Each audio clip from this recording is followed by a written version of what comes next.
जोडा तालुक्यातील आवेडा येथे संजीवनी सेवा ट्रस्ट, ग्रामपंचायत आवेडा, क्रोगर फाउंडेशन कारवार व एकल अभियान यांच्या संयुक्त विद्यमाने मोफत आरोग्य शिबिराचे आयोजन करण्यात आले।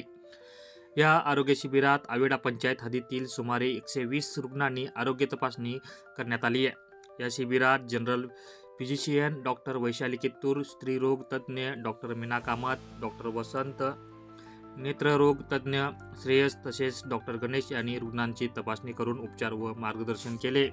शिबिराचे उद्घाटन आवेडा ग्रामपंचायतीचे अध्यक्ष अरुण कुमार भागवती राज यांनी केलं। संजीवनी सेवा ट्रस्टचे संस्थापक रवी रेडकर यांनी अध्यक्षस्थान भूषविले।